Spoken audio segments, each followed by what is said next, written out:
Okay, chapter 11 of the book of Deuteronomy is what we get to talk about today. Another important concept of the gospel of being blessed and cursed is what we're going to learn a little bit more about today. So they give a really good metaphor or example of this for the children of Israel to follow. So we're going to learn what this meant to them and how can this metaphor apply in our day to help us out. So in this chapter, thou shalt love and obey the Lord thy God. If the children of Israel obey, they will be blessed with rain and harvest, and will drive out mighty nations. Israel must learn God's laws and teach them. Blessings flow from obedience, cursings attend disobedience. So very, very important for us in our day and age to learn this as well. Verse 1, therefore thou shalt love the Lord thy God and keep his charge and his statutes and his judgments and his commandments always. And know ye this day, for I speak not with your children, which have not known, and which have not seen the chastisement of the Lord your God, his greatness, his mighty hand, and his stretched out arm, and his miracles and his acts which he did in the midst of Egypt unto Pharaoh, the king of Egypt, and unto all his land. What he did unto the army of Egypt, unto their horses, and unto their chariots, how he made the water of the Red Sea, or reed sea of reeds, to overflow them as they pursued after you, and how the Lord hath destroyed them unto this day. So this is an important thing for the children of Israel to remember. Okay, love the Lord thy God, keep his commandments, and realize that you need to teach your children about your history, what you did, so they can understand the blessings and have perspective with the things that they have today. So they don't get to that point of, oh, what I have today is just normal. It's not a blessing anymore. So it's this is a challenge. This is why family history, gaining perspective of where we've come, helps in our life, basically. Because again, what is a blessing to the past generation is called normal to the new generation. So this is where we can get into troubles and have problems if we do not have proper perspective as to what is going on. So the wisdom of the old is just as valuable as the wisdom of the new, basically. All right, so now verse 5, what he did unto you in the wilderness until you came into this place, and what he did unto Dathan and Abiram, the sons of Eliab. Remember, those are the two that rebelled with all the other priests. The son of Reuben, how the earth opened her mouth and swallowed them up, and their households and their tents, and all the substance that was in their possession in the midst of all Israel.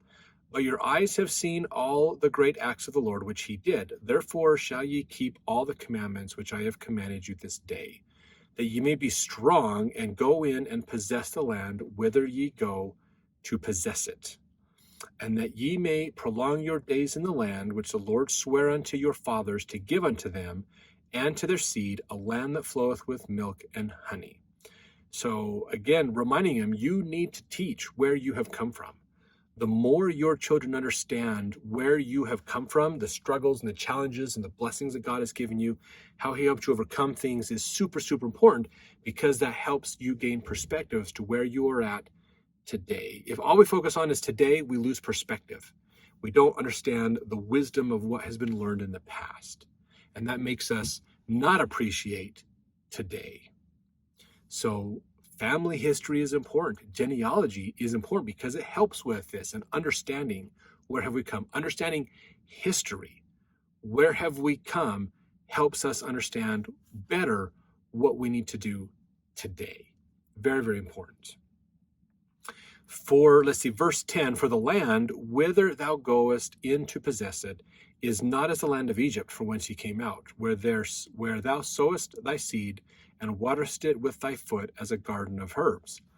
But the land whither ye go to possess it is a land of hills and valleys, and drinketh water of the rain of heaven, a land which the Lord thy God careth for. The eyes of the Lord thy God are always upon it, from the beginning of the year even unto the end of the year. Very, very amazing land. This is like, he's like, look, you're not going to have to go in there and plant your crops. God is tending this. God is taking care of it. You just have to go in and be there and enjoy the benefits of it. How cool would that be? All right, verse 11, there's an interesting quote here that comes out of the the Old Testament student manual. Moses reminds the people that they are about to settle down not in the lush Nile Valley, but in the hill country that depends on the rains for life, a free gift of God. If you will keep the commandments and so on, I will give you the rain your land needs, and that at the proper seasons and in the proper amounts for maximum harvest, and I will send grass for the flocks and herds, as long as you take heed to yourselves. If you do not, the Lord will shut up the heaven, and you will get no rain and no harvest. So this is kind of a paraphrasing of it. Actually, I think this is Hugh Nibley, sorry, not the Old Testament study guide, but Hugh Nibley that puts this summary together. So he's reminding them again, like Moses, Hugh Nibley points out, they came from the river Nile, okay? The river, if you're not familiar with how the geography and things work, okay, the Nile River runs north into the Mediterranean, okay? The hill country in Africa is actually Central Africa. So Central Africa, and then everything north of those mountains runs north towards the Mediterranean, or turns and goes out to the ocean, on the Atlantic side. So that is, or sometimes to the Indian Ocean as well. But most of it goes into the Nile and then goes that direction. If you want to see an interesting understanding of this geography, Top Gear, that British car show, they actually drove cars to the headwaters of the Nile. They went to the big lake, and then they realized it's a big lake, and so they found an inlet to the lake, and they drove up and found where the spring was that started that inlet. Okay, so the Nile just ran. The Egyptians, they just got it. It just was always running. It's always there, always fertile, always water. It would go through an inundation period in the springtime where the rains in Central Africa would then run down and accumulate and go into these rivers and these rivers and these rivers and end up dumping into the Nile, and the Nile would filter it all into the Mediterranean, and the whole area would flood. They had this inundation in the Nile Delta area. The whole area would flood. It'd bring all of these nutrients out of the mountains with it, the silt and the sands, dump it all over the place, make the place super fertile to grow. Then they would do their planting period, and then the waters would recede. They would get out, and then they would eventually harvest the land during the drought, the dry seasons, basically, where it's really sunny. They'd harvest it and then move on through what they would call their winter and wait for the next inundation period again. It was just given. It was like always there. It's just how the Nile worked and how Egypt worked. So what's happening to these people is Moses is reminding them, you're not going to be in that environment anymore. You're going to be in the mountains. Now, in the mountains, if you want to grow food, you're relying on rain. You need weather patterns to bring the water in, to drop it on you. So you're relying on the water from heaven. Basically, you're relying more on God to give you the moisture so that you can grow your crops. Basically is what this is getting at here, what Moses is getting at. So let's read more about how he puts this metaphor together to help them understand this. Let's see, it says, the verse 12, a land which the Lord thy God, I read that one. Verse 13, and it shall come to pass, if ye shall hearken diligently unto my commandments, which I command you this day, to love the Lord your God, and to serve him with all your heart, with all your soul. This is about the third or fourth time they've told us this, to love God and to serve him. That's the main commandment, okay? Verse 14, that I will give you the rain of your land in his due season, the first rain and the latter rain, that thou mayest gather in thy corn, thy wine, and thine oil. I will send grass in thy fields for thy cattle, that thou mayest eat and be full. So he's telling them, I will control the weather, and I will provide you with the rain you need if you keep my commandments. Okay. Now in Clarke's Bible commentary, he had this to say, because there's a first rain and a second rain that Moses is talking about. Okay. Clarke said, by the first or former rain, we are to understand that which fell in Judea about November, when they sowed their seed. And this served to moisten and prepare the ground for the vegetation of the seed. The latter rain fell about April, when the corn was well grown up and served to fill the ears and render them plump and perfect. If the former rain were withheld or not sent in due season, there could be no vegetation. If the latter rain were withheld or not sent in its due season, there could be no full corn in the ear, and consequently no harvest. Of what consequence then was it that they should have their rain in due season? God, by promising this, provided they were obedient, and threatening to withhold it should they be disobedient, shows that it is not a general providence that directs these things, but that the very rain of heaven falls by particular direction, and the showers are often regulated by an especial providence. So they're told, if you keep the commandments, if you do what God says, I'll provide the rain at the right time of year for you. You got to realize this is a very deserty area, so raining in November, for people who live in more northerly or mountainous areas, that's snow, but you got to realize they're down not far above sea level, basically 2,500 feet elevation kind of a thing. So they are in a lower area, so they get rain in November, and they start planting at that time. And then they have their storms and their weather patterns. It's a little bit cooler temperatures, so better for growing.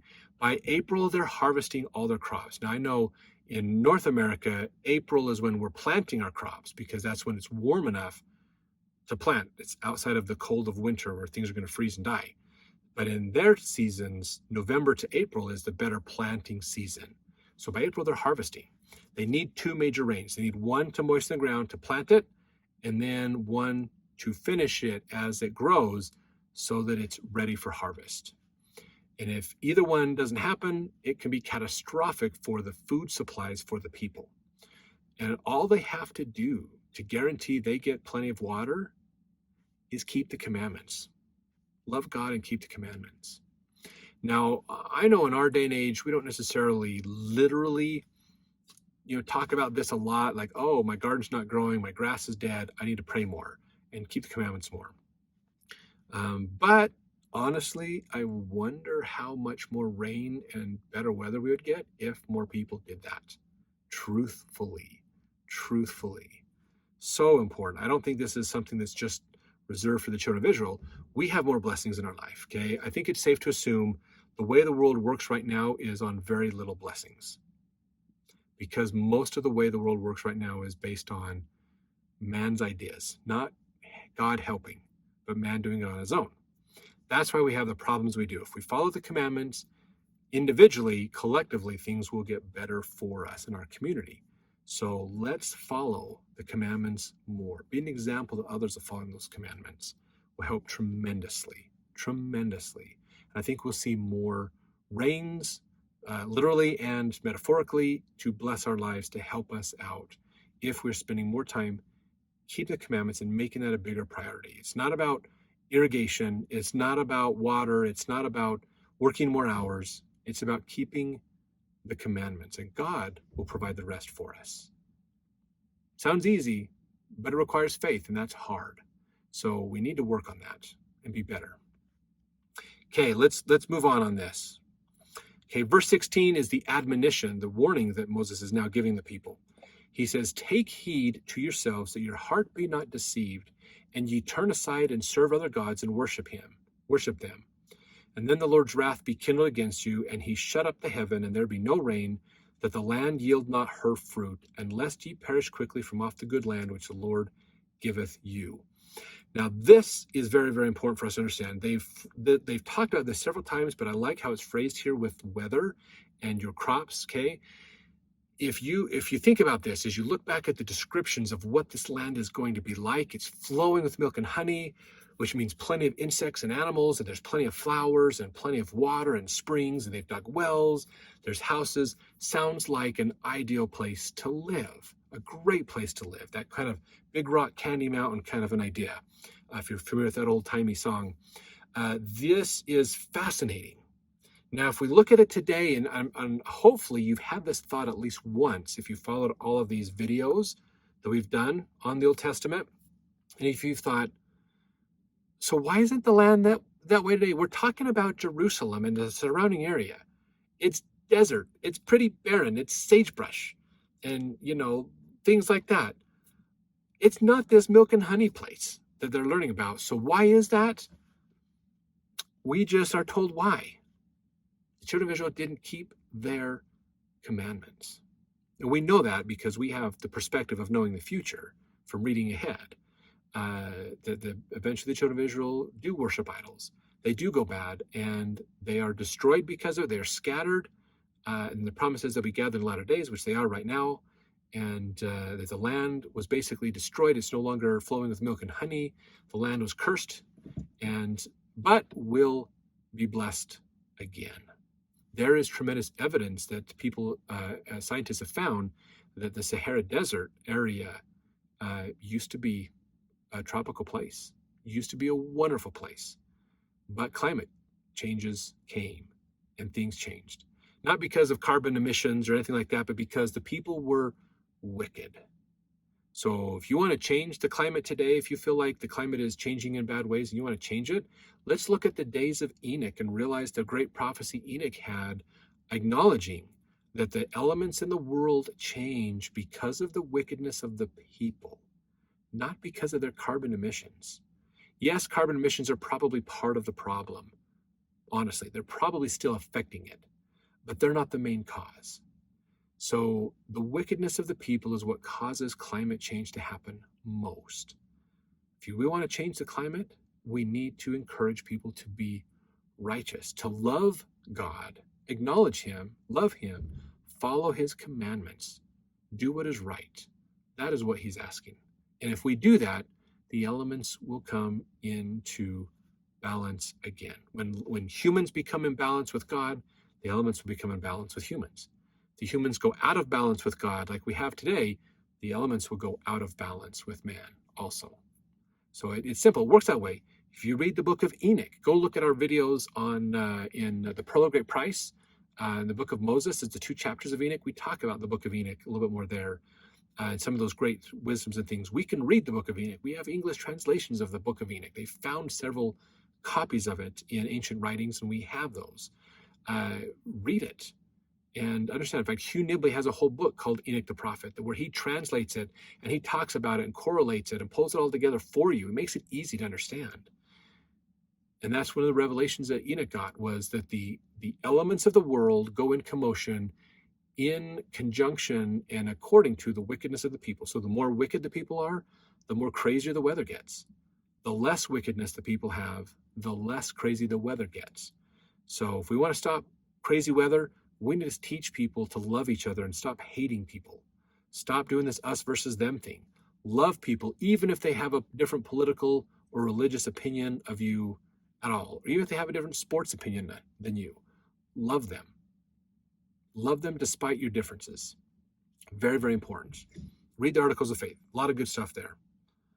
Number 13, in fact. Okay. So verse 18, here's some admonitions from Moses. He says, "Therefore shall ye lay up these my words in your heart and in your soul, and bind them for a sign upon your hand, that they may be as frontlets between your eyes. And ye shall teach them your children, speaking of them when thou sittest in thine house, when thou walkest by the way, when thou liest down, and when thou risest up. Thou shalt write them on the doorposts of thine house and upon thy gates." Remember, we talked about these, the phylacteries and those things as well. I think that was chapter 6, Deuteronomy chapter 6, we talked about that. So go back and watch Deuteronomy 6 to learn more about the frontlets and the phylacteries and the mezuzahs and things as well, to get more into those. All right, verse 21, "that your days may be multiplied and the days of your children in the land the Lord sware unto your fathers to give them, as the days of heaven upon the earth. For if ye shall diligently keep all these commandments which I command you, to do them, to love the Lord your God, to walk in all his ways, and to cleave unto him, then will the Lord drive out all these nations from before you, and ye shall possess greater nations and mightier than yourselves." He's going to give you stuff that you can't even imagine or get ever in your life. He's going to grant you blessings of things that there's no way you could do it under your own power to accomplish. No way. This is amazing. And this is still, from a principle standpoint, important for us to understand is that God still loves us and he will help us. I really strongly believe the perspective to take on your life is that it is very few blessings, because we need to repent. We need to come closer to Christ. We need to focus on that and make that a priority more than work, more than play, more than anything. make following God a priority. And that is super important. If he is our top priority, and then everything else will fall into place. It's not about promotions. It's not about wealth. It's not about toys. It's not about vacations. It's not about any of that kind of stuff. Power, influence, any of it. It's about following the commandments and doing what God says. If we put that first, everything else will fall into place. I can promise you that, and will promise you that, if you do it. You got to be willing to do it, though. It's not the easiest thing, admittedly, but it works amazingly well. Amazingly well. In fact, that's the only reason we can bring you these videos is because of following that pattern, honestly. Because you've noticed, I haven't asked for any donations to do this, and these are daily videos. Okay, so verse 24. Every place whereon the soles of your feet shall tread shall be yours. From the wilderness and Lebanon, from the river Euphrates, even the uttermost sea shall your coast be. There shall no man be able to stand before you, for the Lord your God shall lay the fear of you and the dread of you upon all the land that ye shall tread upon, as he has said unto you. Behold, I set before you this day a blessing and a curse. This is important. A blessing, if ye obey the commandments of the Lord your God, which I command you this day. And a curse, if ye will not obey the commandments of the Lord your God, but turn aside out of the way which I command you this day, to go after other gods which ye have not known. So that the blessing and the curse is basically the opposite sides of the same coin. Okay? If we follow the blessings, we get blessed. If we don't follow blessings, there's a curse that comes upon us. Okay? And I would say there's unfortunately more cursings happening today than blessings. We need to switch that by individually improving our relationship with Christ. Very, very important. Verse 29, it shall come to pass when the Lord thy God hath brought thee in unto the land whither thou goest to possess it, that thou shalt put the blessings upon Mount Gerizim and the curse upon Mount Ebal. So these are two mountains, literal mountains in this land, okay? And he says, we're going to bless Mount Gerizim, we're going to curse Mount Ebal. Verse 30, are they not on the other side Jordan, by the way where the sun goeth down in the land of the Canaanites, which dwell in the Champaign over against Gilgal? And you can look these words up in the Bible dictionary. Besides the plains of Morah, all those words are there. All those words are there. For ye shall pass over Jordan to go in to possess the land which the Lord your God giveth you, and ye shall possess it and dwell therein. Ye shall observe to do all the statutes and judgments which I set before you this day. Now, this is important. Let's look at this, okay? Kyle and Delich, in their Bible commentary, had this to say about these two mountains. They said, the two mountains mentioned were selected for this act, no doubt because they were opposite to one another and stood each about 2,500 feet high, in the very center of the land, not only from west to east, but also from the north to the south. Ebal stands upon the north side, Gerizim upon the south side. Between the two is Sichem. That's the land of Sichem. The present is the President Nablus. So we can look that up in a map. In a tolerably elevated valley, fertile, attractive, and watered by many springs, which runs from the southeast to the northwest, from the foot of Gerizim to that of Ebal, and is about 1,600 feet in breadth. The blessing was to be uttered upon Gerizim and the curse upon Ebal. So this is important. So the rivers flow from Gerizim to Ebal and through the land in the middle where the children of Israel will be, meaning that the blessings come to them and keep the cursings away from you, okay? Things that draw you away from the blessings toward Ebal, that's the cursings. So here he's setting up this metaphor of a dynamic of God and Satan, good and evil, blessings and cursings. And the people of Israel are in the middle of it. White and black, light and dark, basically. The people of the gray in the middle, they have to make their choice. And so this is a metaphor that they've put together for them to help them understand this difference. So this is a very powerful metaphor, again, for us to look at. Okay, do we follow God or do we follow the world and Satan?